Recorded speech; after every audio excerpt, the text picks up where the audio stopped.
High. High. Vieron, a partir de pasado mañana ya abren los cines. Hay que ir a CCM en tanda de 10 de la mañana. Ahora estábamos vacilando con el grupo de décimo. Hay que ir a ver una película a las 10 de la mañana el domingo. Qué increíble, ¿eh?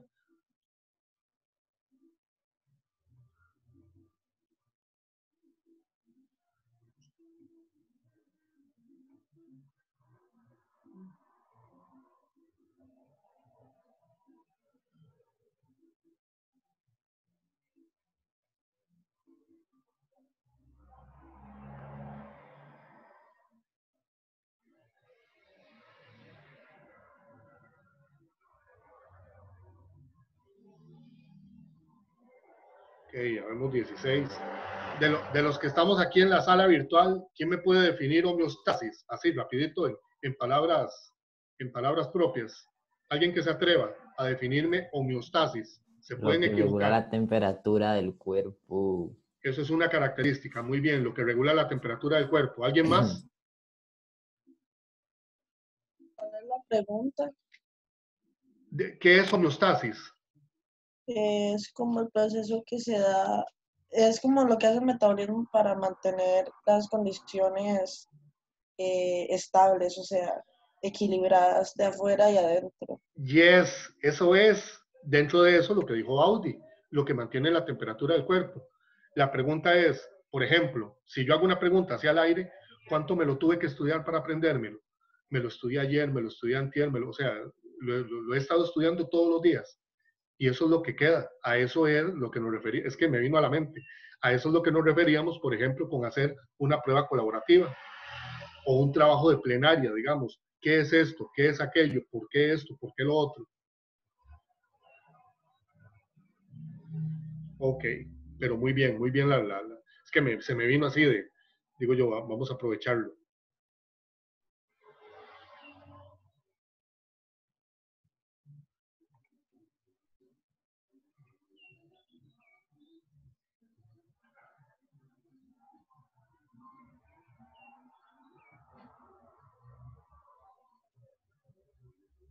¿Qué es esto? ¿Por qué dice que está anclado? Qué cosa más rara.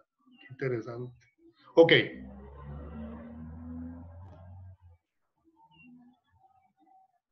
Seguimos. Aquí, aquí, aquí. Entonces, si nosotros vamos a vender tablas periódicas, ¿cuál es la forma de que la gente las compre? O sea, lleve la tabla, lleve la tabla, lleve la tabla. ¿Pero cuál tabla? La tabla que tiene elementos de átomos neutros de entrada. Entonces, los 118 átomos que nosotros tenemos representados en cada uno de sus elementos son neutros.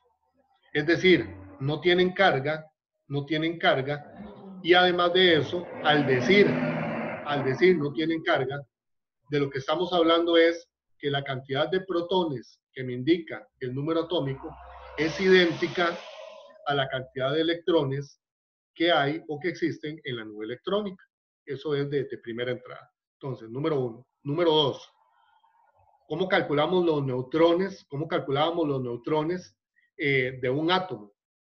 1, porque están en el núcleo. Y 2, porque se calculan mediante resta. ¿Qué es lo que restamos? La masa del átomo o su peso atómico menos el número atómico, es decir, cuántos protones hay en el núcleo. ¿Qué es lo que esto me indica? Número 3, que la masa en cuestión de números enteros me dice a mí cuántas partículas hay en el núcleo. Y alguien diría, pero así, ¿cuántas partículas? Y usted lo redondea, porque nosotros no podemos tener, por ejemplo, medio neutrón o 3/4 de protón. O sea, o tenemos un neutrón o no lo tenemos. Entonces, por eso es que la masa la trabajamos a nivel redondeado. Por ejemplo, vamos a hablar un toquecito del potasio. Dice potasio, elemento número 19, y la masa dice que es 3908. Con respecto al potasio, ese 3908 lo vamos a redondear en 39. ¿Qué significa ese 39? Que en el núcleo hay 39 partículas. 39 partículas unitarias.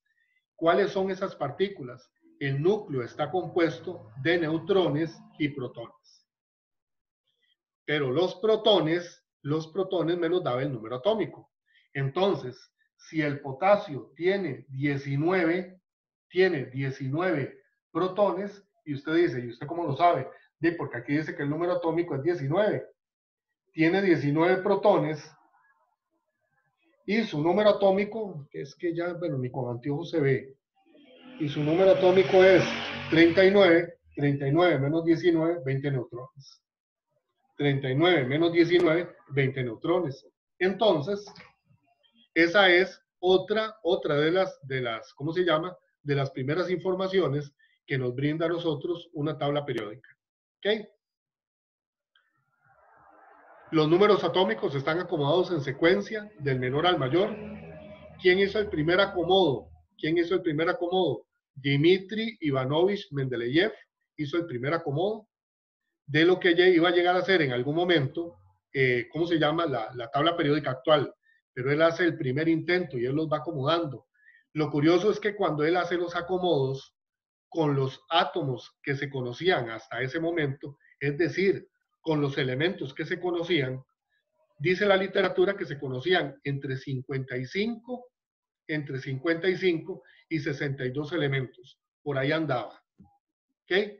Entonces, a ese momento, él comienza a acomodarlos, pero ve que curioso, él deja espacios en blanco, porque él dice, aquí tiene que ir otro, aquí tiene que ir otro, y aquí tiene que ir otro. Y no eran necesariamente todos los que se conocían hasta ese momento, que iban uno detrás del otro, como si ya estuvieran acomodados en una tabla periódica actual. ¿Ok? Entonces, cuando Mendeleev hace esa propuesta, él deja el portón abierto o la puerta abierta para que científicos años después comiencen a completar su tabla. Es decir, es como hacer una receta donde usted escribe la receta y deja todo el instrumental que se ocupa para llevar a cabo la receta en la cocina. Qué sé yo, deja lista la tabla de picar, los cuchillos, todos los ingredientes, los moldes, las ollas. Usted ya deja todo listo. Eso fue lo que hizo Mendeleev. Dejó todo listo para que las futuras generaciones de científicos pudieran llegar a completar lo que faltaba y agregar todos los que al día de, bueno, a ese momento no estaban descubiertos. Copio una vez más el libro.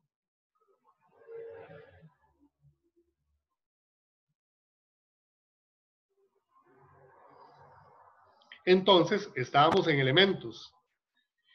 Ojo que pasaron algunos años, ¿verdad? Boyle afirmó además que estas sustancias llamadas elementos serían consideradas como tales hasta el momento de que pudieran existir otras aún más simples. ¿Hace cuánto se dio esta declaración? Resten ahí, 2020 menos 1661. Estamos hablando en forma general, casi, hace casi, ¿cómo se llama? 400 años. 380, 379, por ahí anda. Entonces, es cuando nosotros vemos... Pero, que ¿cómo? ¿Qué año, perdón, para restarlo? Hágale 1661 menos 2020, ¿cuánto nos da? Okay. 1691. No, 1661. Ah, ok. Menos 2020. 1600. 61. 61, ok. 359. Ah, bueno, por ahí andaba, no andaba tan perdido. Hace 359 años, Boyle hizo una declaración que al día de hoy no ha cambiado. ¿Y dónde está la importancia de esto, chicos? ¿Dónde está la importancia? Que nosotros hagamos descubrimientos al día de hoy con la tecnología que hay.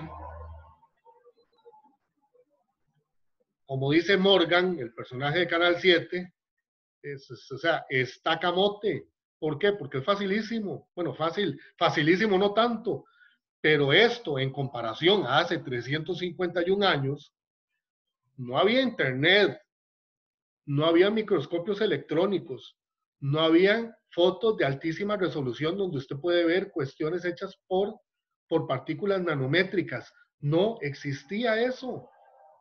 En el pensamiento no estaba que eso podía llegar a existir. Y aún así, Boyle se tira a pista con una declaración que dice, y vamos a seguir llamándoles elementos mientras no exista una forma de poder hacer de cada uno de ellos algo más simple, o sea, poderlos dividir. Y al día de hoy siguen sin división. ¿Por qué? Porque era lo que les decía. ¿Qué me representa el elemento oro? Un átomo de oro. ¿Qué me representa el elemento hierro? Un átomo de hierro. ¿Y qué pasa? Porque viene la pregunta, por ahí han preguntado, profe, ¿y si nosotros le cambiamos el núcleo a un átomo de hierro y le tocamos los protones y los cambiamos? Y usted lo convierte en otra cosa. Eso se llama transmutación nuclear, casi como la morfosis que hacían los Power Rangers, donde hacían morfosis y cambiaban. Entonces, si usted le toca el núcleo a un elemento o le toca el núcleo a un átomo de ese elemento, ¿qué le sucede? Lo convierte en otra cosa. Lo convierte en otra cosa.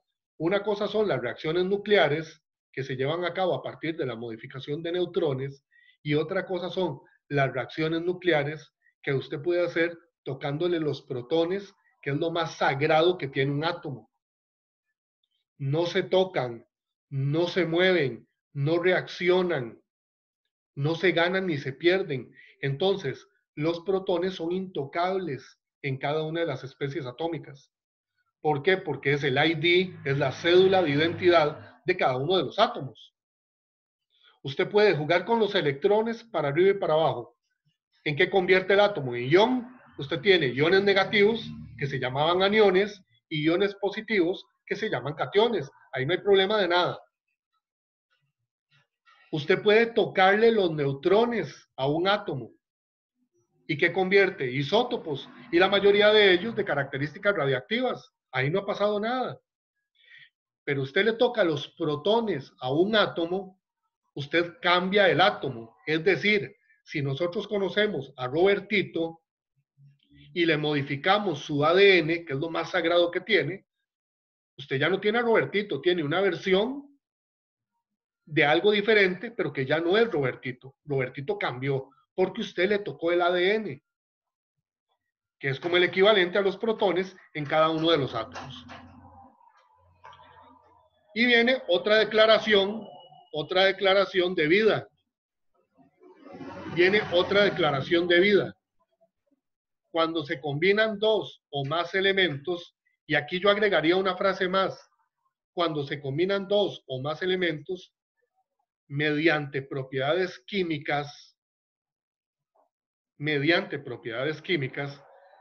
se forma una sustancia claramente diferente llamada como compuesto. Y es lo que nosotros hemos enfocado con respecto a varias cosas.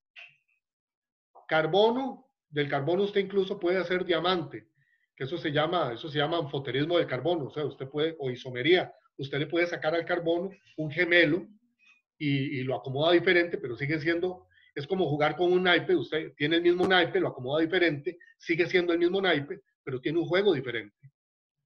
Usted le hace eso al carbón y ¿qué obtiene? Diamante. ¿En qué se parece el carbón al diamante? En nada. Y están hechos con el mismo átomo. Traigámonos ese átomo de carbono. Júntele, agréguele CHO, o sea, vamos a hacer CHO, carbono, agréguele hidrógeno, agréguele oxígeno. Y sacamos una molécula de glucosa, que es azúcar. ¿En qué se parece el azúcar? Al hidrógeno gaseoso, elemento más abundante de todo el universo, al oxígeno gaseoso, que usted y yo lo respiramos día con día desde que fuimos concebidos hasta el día de nuestra muerte. Y por supuesto al carbono sólido, que usted lo puede conseguir como carbón o como diamante. ¿En qué se parece el azúcar a esos tres? En nada. Entonces, ojo la declaración, cuando se combinan dos o más elementos mediante propiedades químicas, se forma una sustancia claramente diferente, llamada como compuesto. Y si quiere le pone apellido. ¿Compuesto qué? Compuesto químico. Si quiere le pones apellido. Compuesto químico. Ya para ir terminando, entonces, sobre la base de la definición de Boyle, Antoine Lavoisier dice que, destacado francés que descubre la ley de conservación de la masa, incluye una tabla de 33 elementos en su texto de química, a la cual le llama Tratado Elemental de Química, publicado en 1789. Algunos materiales que incluyó Lavoisier dice que no eran realmente elementos, pero él fue el primero en utilizar nombres modernos y cierto grado sistemático para designar a los elementos químicos. Sí, pero no es de juzgarlos, sino es decir, ay, qué tonto. No, no, o sea, tenía lo que tenemos nosotros, no lo tenía. Más bien al revés, carecía de todo. Y aún así hicieron estos descubrimientos. Eso es la importancia de la química y la importancia de la ciencia. De los tiempos de Lavoisier hasta nuestros días se han descubierto muchos elementos de origen natural y otros han sido sintetizados en el laboratorio hasta llegar a 118. Hacemos ahí la corrección del 5 por el 8, nada más. En la tabla periódica los elementos se enumeran en orden 1, 2, 3, que eran los que discutíamos de el orden del número atómico, y así sucesivamente. Dice que no se han hallado en la naturaleza elementos con números superiores a 92. ¿Quién es el elemento número 92? El uranio. Por eso los libros dicen que después del uranio, todos los elementos son de origen artificial, o sea, han sido creados o sintetizados en un laboratorio de química analítica o química nuclear. Entonces, ¿de qué estamos hablando? Que de los 118 elementos totales, usted tiene 18 más 8, 26 de origen artificial y 92 de origen natural, o sea que lo encuentra en la naturaleza. Y esto sin contar, mis estimados, sin contar el montón de elementos que se han, bueno, que al día de hoy no se han patentado, pero que se han descubierto en asteroides y en meteoritos y que no están en la tabla periódica. Entonces se clasifican como elementos desconocidos. Y aquí terminamos con la introducción de este capítulo 4. Voy a salirme de aquí y me regalan la mejor sonrisa para la foto del momento. ¿Okay? Profe, Yuli no está conectado porque no tiene internet. Está bien. Y Mariano anda en el dentista, no hay ningún problema. Ahí los que faltan me activan la camarita nada más para dar un pantallazo glorioso.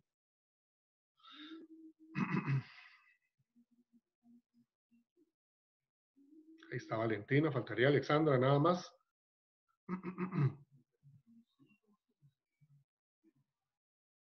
Entonces, este capítulo se las trae porque, o sea, está bonito. Está, ahí, Rafaela, ¿se te apagó la cámara? Listo, gracias. Está bonito. Y vamos a aprender cualquier cantidad de cosas. Chicos, un placer verlos, que Dios me los acompañe y que tengan un feliz día. Nos estamos viendo. Profe, igual. Chao, profe, igual. Chao, chao. Chao, Chao, profe. chao.